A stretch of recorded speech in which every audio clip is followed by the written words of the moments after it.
कल्प क्लासेस में आपका स्वागत है। आज मैं आपके लिए लाया हूँ छत्तीसगढ़ पुलिस आरक्षक भर्ती परीक्षा 2024 के लिए छत्तीसगढ़ सामान्य ज्ञान से अति महत्वपूर्ण प्रश्न उत्तर जो इससे भी पहले एग्ज़ाम में पूछा जा चुका है। ठीक है, तो चलिए हम देखते हैं, हम क्वेश्चन की ओर बढ़ते हैं। हमारा पहला क्वेश्चन है। दोस्तों, क्वेश्चन शुरू करने से पहले एक बात बोलना चाहूँगा, चैनल को सब्सक्राइब नहीं किया हो तो चैनल को सब्सक्राइब कर लीजिए और बेल आइकन को प्रेस कर लीजिए ताकि जब भी वीडियो अपलोड करूँ आपके पास नोटिफिकेशन पहुँच जाए। तो चलिए शुरू करते हैं। हमारा पहला क्वेश्चन है, देख सकते हैं, लाल बंगला किस जनजाति से संबंधित है?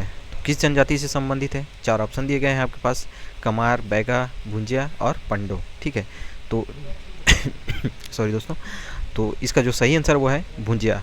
इसको याद कैसे करेंगे हम? लाल बंगला। अगर हम किसी भी चीज़ को, जैसे गर्म लोहे को लोहे को गर्म करते हैं तो क्या भूंजते हैं तो क्या रंग में निकलता है? लाल रंग में, तब करके लाल रंग में निकलता है। तो इस प्रकार से इसको याद करना है। ठीक है, तो नेक्स्ट क्वेश्चन देखते हैं हम। कुछ डिटेल है उनका, देख सकते हैं, जनजाति और उनके रसोई घर। ठीक है, तो भुंजिया किस में आता है? लाल बंगला। ठीक है, पारधी जनजाति जो है उनमें माई घर, रसोई घर को जो है माई घर के नाम से जाना जाता है। ये माड़िया है, माड़िया में राधा लोना। ठीक है, रांधा, यह ना अंक का मंत्र है, रांधा लोना। अबुझ माड़िया अगादी, बैगा रांधड़ा घर, दोरला ओजल। ठीक है, इस प्रकार से इनको याद करना है मैच करके, क्योंकि ये भी क्वेश्चन में पूछे जा सकते हैं। ठीक है, जैसे कि अभी पूछ दिया है कि लाल बंगला किस जनजाति से संबंधित है, तो उसमें भुंजिया आंसर में हम भुंजिया राइट किए हैं, और इसी में पूछ दे माई घर किस जनजाति से संबंधित है, तो हमको बताना पड़ेगा वो पारधी जनजाति से संबंधित है, इस प्रकार से। ठीक है दोस्तों, तो इनको याद कर लीजिएगा। क्वेश्चन है नेक्स्ट, चांग देवी का देवालय किस जिले में स्थित है? तो ऑप्शन देख सकते हैं, इनका सही आंसर जो है कोरिया। ठीक है, इसका सही आंसर जो है वो कोरिया जिला है। यह मंदिर छत्तीसगढ़ में कोरिया जिले की भरतपुर तहसील के भगवानपुर गांव में स्थित है। इस मंदिर में देवी प्रतिमा के पास 12 महीने तक ज्योति प्रज्वलित की जाती है। ठीक है, इनका ये डिटेल है, 12 महीने तक क्या होता है यहाँ ज्योति प्रज्वलित किया जाता है। ये कहाँ है? और कोरिया जिले के भरतपुर तहसील के भगवानपुर गाँव में स्थित है। नेक्स्ट क्वेश्चन देखते हैं हम। प्रश्न है, ग्राम गढ़बेंगला के चेंद्रू मंडावी को किस लिए जाना जाता है? तो किस लिए जाना जाता है? ऑप्शन देख सकते हैं, चार ऑप्शन है आपके पास। ठीक है, काष्ठ कला कलाकार के लिए, भित्ति चित्र कलाकार के लिए, बस्तरांचल से हॉलीवुड का पहला हीरो, लोक नृत्य कलाकार के लिए। तो इसका जो सही आंसर वो है ऑप्शन 3, ये जो है इनका सही आंसर है। ठीक है, कुछ डिटेल देखते हैं। चेंद्रू मंडावी का निवासी ग्राम गढ़बेंगला नारायणपुर जिले में पड़ता है ये। ठीक है, जनजाति कौन सी है इसका? मुड़िया। विशेष 1959 में एक सावक को बचाने के कारण उन्हें टाइगर बॉय के नाम से भी जानते हैं। ठीक है, कब बचाया था? 1959 में एक सावक को बचाने, मतलब सावक मतलब जो टाइगर का बच्चा होता है उसको सावक बोलते हैं। ठीक है, तो उनको बचाने के कारण उन्हें टाइगर बॉय के नाम से जाना जाता है। इनके नाम पर Chendru the boy and tiger किताब लिखी गई है। ठीक है दोस्तों, नेक्स्ट क्वेश्चन है। क्वेश्चन देख सकते हैं, निम्न कथनों को पढ़कर सही विकल्प चुनिए। निम्न कथनों को पढ़कर सही विकल्प चुनिए। कथन है, राजमाता फुलवा देवी कांगे का संबंध प्रसिद्ध आदिवासी व्यक्तित्व कंगला माझी से है। दूसरा है, संत गहिरा गुरु का वास्तविक नाम महेश्वर था। तो इनका जो सही आंसर वो है कौन सा है? इसका जो सही आंसर है वो है ऑप्शन सी। ठीक है, ऑप्शन सी जो है इनका सही आंसर है, क्योंकि संत गहिरा गुरु का वास्तविक नाम महेश्वर न रह करके क्या था? रामेश्वर था। ठीक है, और वे कंवर जनजाति के थे। इन्होंने 1943 में सनातन धर्म संत समाज की स्थापना की थी। ठीक है, और ये क्या थे? एक समाज सुधारक थे। ठीक है, संत गहिरा गुरु जो थे वो एक समाज सुधारक थे, और इनका वास्तविक नाम जो है रामेश्वर था। ये देख सकते हैं, यहाँ पे महेश्वर दिया है इसलिए ये गलत हुआ, और एक ऑप्शन जो है ये सही हुआ। राजमाता फुलवा देवी कांगे का संबंध प्रसिद्ध आदिवासी व्यक्तित्व कंगला माझी से है। नेक्स्ट क्वेश्चन की ओर देखते हैं हम। नेक्स्ट क्वेश्चन है, निम्नलिखित को सुमेलित कीजिए। अब इसमें सुमेलित करना है। ठीक है, कौन से, मतलब आमूस जो है कौन से महीना में आता है, और सरहुल जो है कौन से महीना में, और नवाखाई ये जो है हिंदी का मंथ है। ठीक है, ये हिंदी पंचांग जो है ये मंथ है। जनवरी फरवरी जो होता है इस प्रकार से, ये चैत बैसाख इस प्रकार से इसको जाना जाता है। ठीक है, तो इसमें हमको मैच करना है। तो इनमें कौन कौन सा इसका सही आंसर है, मैच करके देखिए आप अपने से।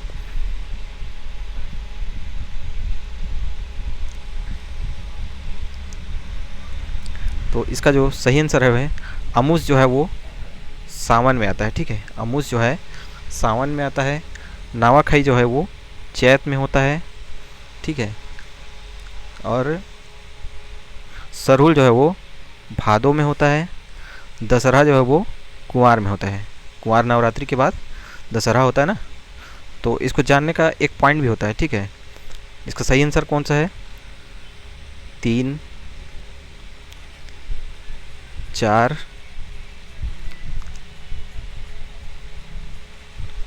1 और 2। ठीक है, इसका आंसर जो है इस प्रकार से कूट में दिया रहेगा। यहाँ पास आपको ABC करके उसमें ये कूट दे दिया रहेगा कौन कौन से किसका है, तो इसको मिलान करना है। ठीक है, तो इसका जो सही आंसर वो है अमुस जो है सावन महीने में, सरहुल जो है भादो महीना में, नवाखाई जो है चैत महीना में, दशहरा जो है कुंवार महीना में। ठीक है, तो इस प्रकार से इनको सॉल्व करना है। नेक्स्ट क्वेश्चन देखते हैं हम। निम्नलिखित जनजातियों को उनके मुख्य निवास क्षेत्र जिला के अनुसार सुमेलित कीजिए। तो इनको सुमेलित करना है। ठीक है, ये भी जोड़ी मिलाने वाला है, सही सही जो है उनको मिलाना है। तो चलिए मैच करके देखते हैं इनका जो सही आंसर है वो कौन सा है।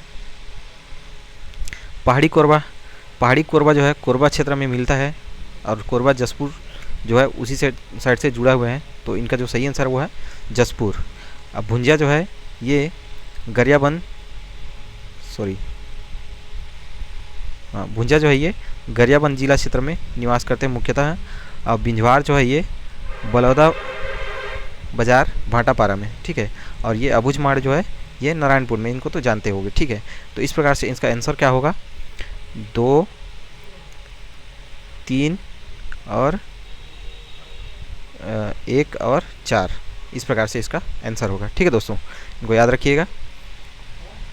नेक्स्ट क्वेश्चन है, सॉरी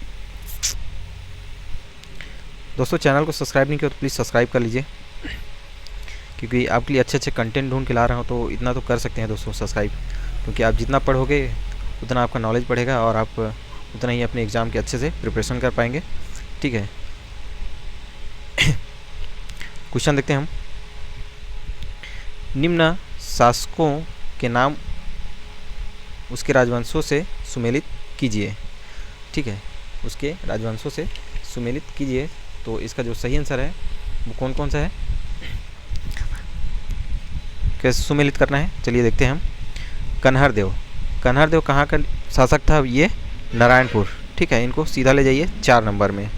कन्हरदेव नारायणपुर का शासक था। स्कंदवर्मन, स्कंदवर्मन जो है नल वंश का शासक है, तो ये पहला।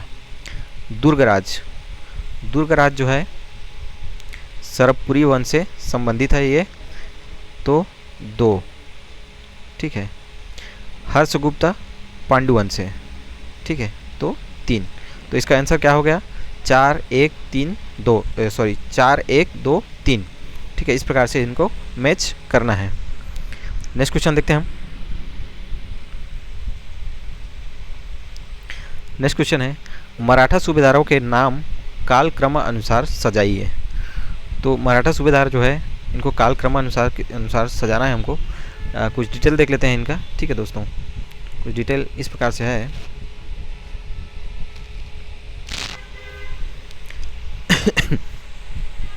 फिर उसके बाद हम उनको देखेंगे। ठीक है, ये देख सकते हैं महिपत राव दिनकर जो है पहला सूबेदार थे। ठीक है, जो 1788 से 1790 तक शासन किए। ठीक है, मतलब सूबेदारी किए।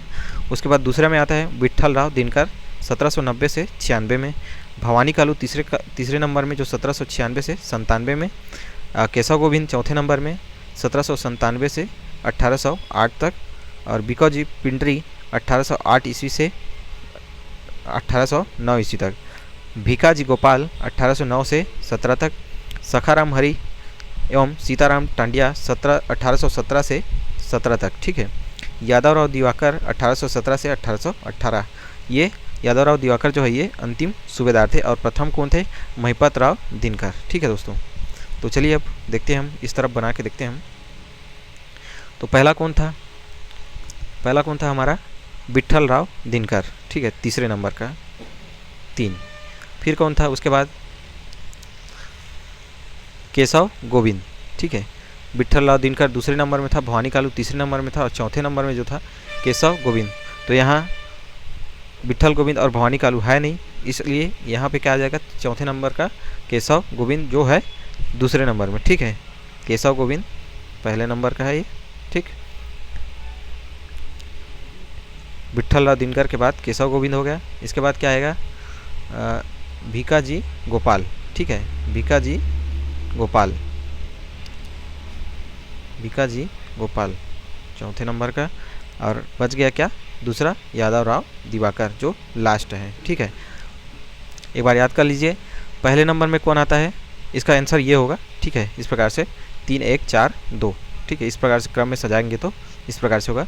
पहले नंबर में कौन आता है ये एक बार देख लीजिए एक बार, ठीक है आप लोग, ये यहाँ से महिपत राव दिनकर 1788 से 90 तक, विट्ठल राव दिनकर दूसरे नंबर का सूबेदार था 1790 से 96 तक, तीसरे नंबर में भवानी कालू 1796 से 97 तक, केशव गोविंद 1797 से 1808 तक, भीकाजी पिंडरी 1808 से 9 तक, भीकाजी गोपाल, ये बीको जी है पिंडरी और ये भीका जी है, ठीक है, इसको आप ध्यान रखिएगा, 1809 से 17 तक, और सखाराम हरि एवं सीताराम टांडिया 1817 से 17, यादव और दिवाकर जो है 1817 से 18।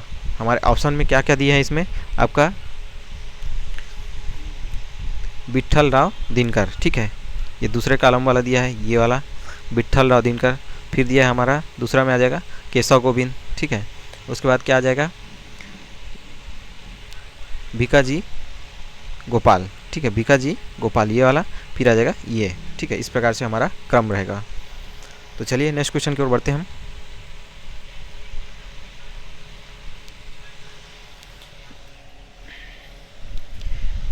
क्वेश्चन है 1935 में गांधी जी को भाषण देने के लिए आमंत्रित करने वाले राजकुमार कॉलेज के प्राचार्य का नाम, तो इनका क्या नाम है। 1935 में गांधी जी को भाषण देने के लिए आमंत्रित करने वाले राजकुमार कॉलेज के प्राचार्य का नाम है, इसका नाम है स्मिथ पियर्स, ठीक है, स्मिथ पियर्स। 4 ऑप्शन दिया, इसमें से स्मिथ पियर जो है ऑप्शन ए इनका सही आंसर है। नेक्स्ट क्वेश्चन देखते हैं हम। छत्तीसगढ़ के निम्नलिखित समाचार पत्रों को उनके संपादकों से सुमेलित कीजिए, ठीक है, ये समाचार पत्र हैं और ये संपादक हैं, तो इनको हमको क्या करना है, सुमेलित करना है। तो इनको सुमेलित कैसे करना है, हमको जोड़ी मिलाना है इनका। तो कौन कौन से आएगा इसका आंसर वो देखते हैं। सूर्योदय, ठीक है, सबसे पहले हम देखते हैं सूर्योदय। सूर्योदय का जो संपादक है वो कौन है, कन्हैया लाल, ठीक है। तो पहला में कौन आ जाएगा, 3 नंबर सूर्योदय का। इस प्रकार से हम लेते हैं ए बी और सी डी, ठीक है। तो पहले में कौन आ जाएगा, कन्हैया लाल वर्मा, ठीक है। फिर उसके बाद कौन आएगा, दूसरे में आलोक का केशव प्रसाद वर्मा, आलोक का जो है केशव प्रसाद वर्मा। इस प्रकार से प्रकाश जो है समाचार पत्र है, उसका जो सही आंसर वो है यदुनंदन प्रसाद, यदुनंदन प्रसाद, ठीक है, इसका 2। और है वंशीय, इसका संपादक जो है उदय प्रसाद, तो 1।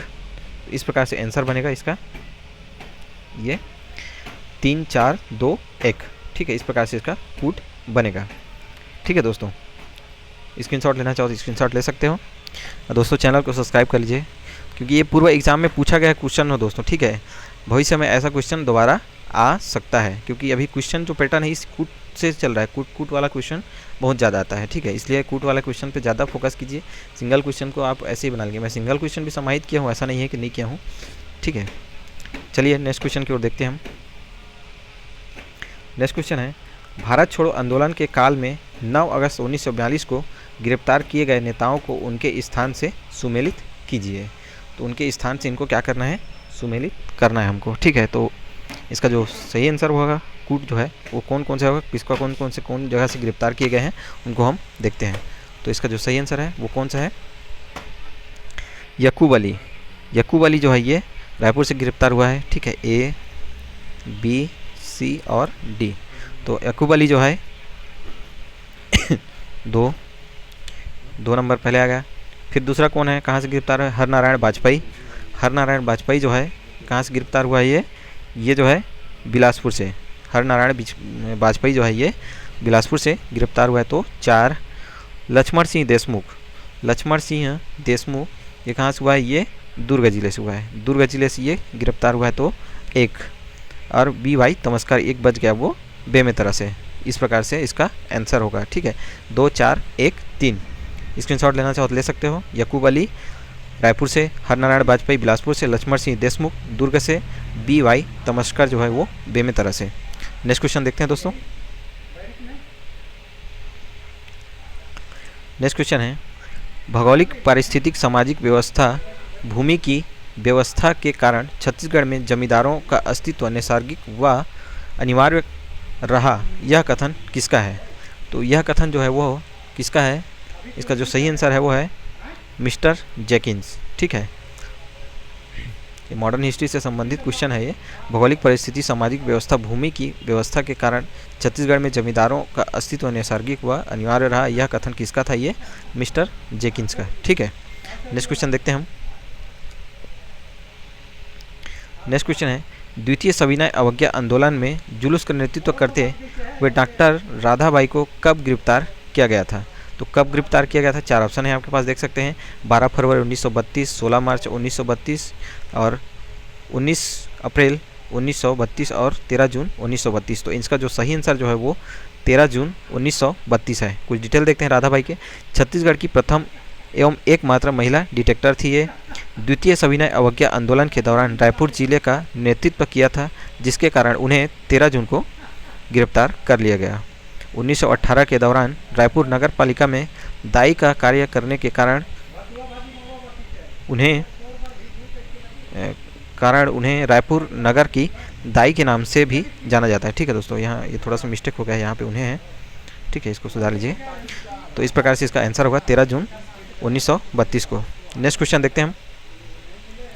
नेक्स्ट क्वेश्चन है, निम्नलिखित में से कौन राजनांदगांव के राष्ट्रीय विद्यालय की स्थापना से संबंधित नहीं है? ठीक है दोस्तों, तो एक बार डिटेल देखते हैं हम। ठीक है, उसके बाद इसका आंसर देखेंगे। यहाँ से इनका डिटेल लिया हूँ मैं, ये देख सकते हैं। कुछ इधर कट गया है, ये राजनांदगांव के बारे में पूछा गया है, लेकिन हम इनको भी देख लेते हैं पहले। ठीक है, यहाँ से देख सकते हैं। असहयोग आंदोलन के दौरान सन 1921 के निम्नलिखित स्थानों में राष्ट्रीय विद्यालय का गठन किया गया। तो स्थान कौन सा था? रायपुर, धमतरी, बिलासपुर और एक राजनांदगांव। ठीक है, जो नीचे में है बताऊंगा उनको भी। तो रायपुर से देखते हैं, वामन राव लखे समिति के मंत्री थे, रामनारायण तिवारी प्रधान अध्यक्ष थे। सहयोगी कौन कौन थे इनमें? माधवराव सप्रे, महंत लक्ष्मी नारायण दास और ND दानी। ये कौन से कहाँ से संबंधित? ये रायपुर से संबंधित है। ठीक है, धमतरी जिले से देखते हैं। धमतरी से बाबू छोटेलाल श्रीवास्तव। ठीक है, ये विद्यालय स्थापित किए थे। और बिलासपुर से बद्रीनाथ साव। ठीक है, और राजनांदगांव से ये देखते हैं, यहीं से हमारा आंसर बनेगा राजनांदगांव साव। सॉरी दोस्तों, थोड़ा स्वास्थ्य ठीक नहीं है। इससे पहले मेरा पोस्टिंग बहुत ही थोड़ा सेंसिटिव एरिया में था, वहाँ नेटवर्किंग नहीं था, इस वजह से मैं वीडियो डालना बंद कर दिया था। ठीक है, तो थोड़ा ठीक ठाक जगह में मेरा पोस्टिंग हो गया है, इस वजह से मैं फिर से वीडियो अपलोड कर रहा हूँ। ठीक है दोस्तों, तो चलिए देखते हैं राजनांदगांव से हम। ठाकुर प्यारेलाल, बलदेव प्रसाद मिश्र, ठाकुर पन्नालाल सिंह, पदुमलाल पुन्नालाल बख्शी एवं पंडित बाल शास्त्री झा, ये जो है राजनांदगांव से संबंधित हैं। ठीक है, तो चलिए हम आंसर देखते हैं। अब इनका आंसर कौन सा होगा? राजनांदगांव से हमको पूछा गया है, देख सकते हैं यहाँ। ठीक है, राजनांदगांव के राष्ट्रीय विद्यालय की स्थापना से संबंधित नहीं है। जो नहीं है पूछा है उसको पहले हेडलाइन करना है। ठीक है, तो संबंधित कौन कौन से थे अभी हम देखे हैं। पदुमलाल पुन्नालाल बख्शी संबंधित है, ठाकुर प्यारेलाल सिंह संबंधित है, बलदेव प्रसाद मिश्र संबंधित है। तो इसका आंसर जो है संबंधित कौन नहीं था? राजू लाल शर्मा, ऐसा नाम हमने पढ़ा नहीं अभी। ठीक है, तो ये जो है इनका आंसर होगा, ये संबंधित नहीं थे इससे। नेक्स्ट क्वेश्चन देखते हैं हम। नेक्स्ट क्वेश्चन है, छत्तीसगढ़ में प्रवाहित बानस नदी, ठीक है, बानस नदी के संबंध में निम्न कथनों को पढ़कर सही विकल्प चुनें। ये छत्तीसगढ़ के भूगोल से संबंधित है। ठीक है, कथन है, इसका उत्तम माझा टोली ये उद्गम है दोस्तों, इसको सुधार लीजिए थोड़ा। उद्गम, ठीक है, ये उद्गम है। इसका उद्गम माझा टोली की पहाड़ी से होता है। इसका उद्गम माझा टोली की पहाड़ी से होता है। इस नदी पर कोठरी जलप्रपात अवस्थित है। इस नदी पर कोठरी जलप्रपात अवस्थित है। यह ग्राम डेम्पा के पास सोन नदी में मिल जाती है। ठीक है, तो इनका जो सही आंसर कौन सा होगा?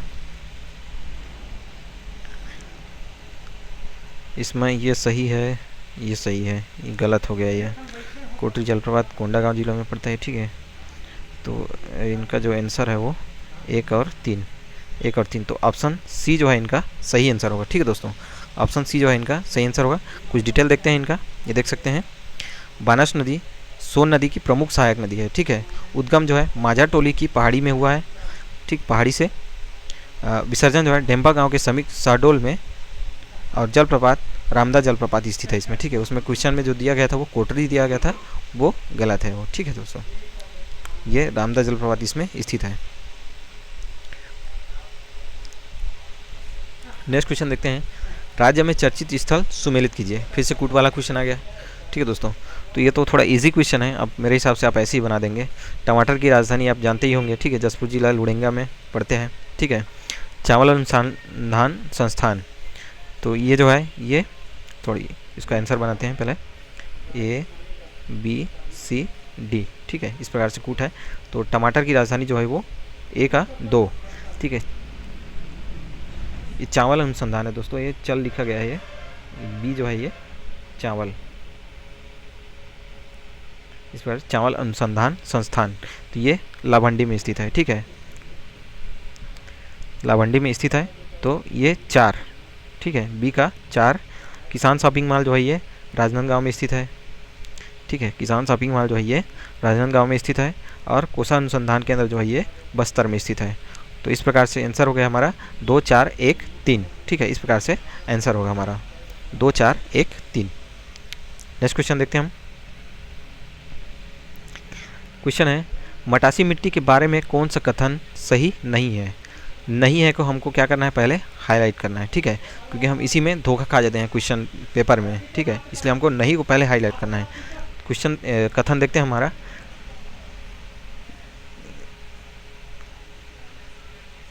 यह मिट्टी अधिकांशतः भाटा मिट्टी की अपेक्षा अधिक तथा, यहाँ यह है ना दोस्तों, ठीक है, इसको सुधार लीजिएगा, थोड़ा मिस्टेक हो गया है।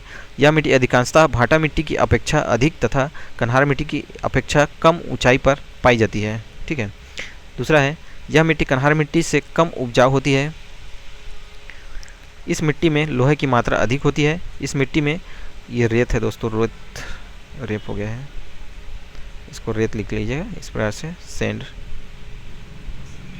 रेत की मात्रा अधिक होती है।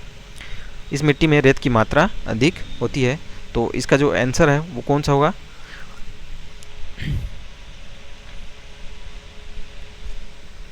यह मिट्टी कन्हार मिट्टी से कम उपजाऊ होती है, सही है। इस मिट्टी में लोहे की मात्रा अधिक होती है, ये भी सही है। इस मिट्टी में रेत की मात्रा होती है, ये भी सही है। ठीक है, मटासी मिट्टी के बारे में कौन सा कथन सही नहीं है? तो ए जो है इनका सही नहीं है। ठीक है, ऑप्शन ए जो है इनका सही नहीं है, तो इसका आंसर ए होगा। ठीक है, कुछ डिटेल देखते हैं। लाल पीली मिट्टी का स्थानीय नाम मटासी मिट्टी है। ठीक है, मटासी मिट्टी को स्थानीय नाम क्या किस नाम से जानते हैं? मटासी नाम से। लाल पीली मिट्टी को स्थानीय नाम से मटासी के नाम से जाना जाता है। और विस्तार क्या है? छत्तीसगढ़ के मध्य एवं उत्तरी भाग में इसका विस्तार है। और कितना प्रतिशत पाया जाता है? लगभग 50 से 55%। ठीक है, लक्षण जो है इसका, यह मिट्टी कन्हार मिट्टी से कम उपजाऊ होती है। इस मिट्टी में लोहे की मात्रा अधिक होती है, अभी हमने पढ़ा। इस मिट्टी में रेत की मात्रा अधिक होती है। ठीक है, तो इस प्रकार से इसका आंसर होगा। नेक्स्ट क्वेश्चन देखते हैं हम। नेक्स्ट क्वेश्चन है,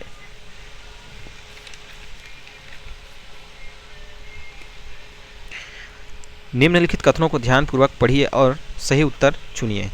तो कथन है, छत्तीसगढ़ राज्य में लगभग 37.46 लाख कृषक परिवार हैं। शुरू में गलत हो गया है। ठीक है, ये जो 40% ये देख सकते हैं आंसर दिया है।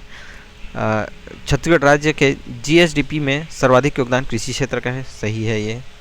छत्तीसगढ़ राज्य में कृषि को प्राथमिक क्षेत्र के अंतर्गत रखा गया है, ये भी सही है। तो इसका आंसर जो है वो कौन सा हो जाएगा? 2 और 3। किस में दिया है? Option B. ये देख सकते हैं, इनका आंसर होगा 2 और 3। एक जो है गलत है। छत्तीसगढ़ राज्य में लगभग 40.10 लाख कृषक परिवार स्थित है, और जिसमें 82% लघु 82% कृषक लघु एवं सीमांत श्रेणी के कृषक हैं। ठीक है, नेक्स्ट क्वेश्चन देखते हैं हम। नेक्स्ट क्वेश्चन है, निम्नलिखित में से कौन से कथन सही है? तो कौन से कथन सही है? कथन देखते हैं हम। सतवाहन वंश की शक्ति क्षीण होने के बाद वाकटक वंश ने अपना राज्य स्थापित किया। वाकटक वंश का पहला राजा प्रवरसेन प्रथम हुआ। नेक्स्ट है, विंध्य शक्ति प्रवरसेन का पुत्र था। तो इसका जो आंसर होगा वो कौन सा होगा? इसका जो आंसर होगा 1 और 2 होगा। ठीक है, विंध्य शक्ति प्रवरसेन का पुत्र ये नहीं है। ठीक है, इसका आंसर ये नहीं है। इसमें विंध्य शक्ति, इसका नाम देवता विंध्यवासिनी से लिया गया है। तो आंसर कौन सा होगा इसका? 1 और 2। ठीक है दोस्तों, नेक्स्ट क्वेश्चन देखते हैं हम। नगरीय स्थानीय निकायों पर राज्य शासन द्वारा नियंत्रित किया जाता है। तो क्या नियंत्रित किया जाता है? नियंत्रित किया जाता है ये देखना है हमको। ठीक है, तो क्या नियंत्रित किया जाता है? विधायी मामलों में, ठीक है, इसको नियंत्रित किया जाता है। वित्तीय मामलों में इसको नियंत्रित किया जाता है। कार्मिक मामलों में ये भी नियंत्रित किया जाता है। नागरिकों की शिकायतों के संबंध में ये गलत है इसका। ठीक है, तो हमारा आंसर कौन सा होगा? 1, 2, 3। 1, 2, 3 किस में दिया है? Option D. तो ये इनका सही आंसर होगा। तो दोस्तों आज के लिए क्वेश्चन कंटेंट यही तक है। ठीक है, और इसी प्रकार के और भी वीडियो और इसी तरह क्वेश्चन कंटेंट पढ़ना चाहते हैं तो चैनल से जुड़े रहने के चैनल को सब्सक्राइब करके रखें। ठीक है दोस्तों, थैंक यू दोस्तों, थैंक यू फॉर वॉचिंग।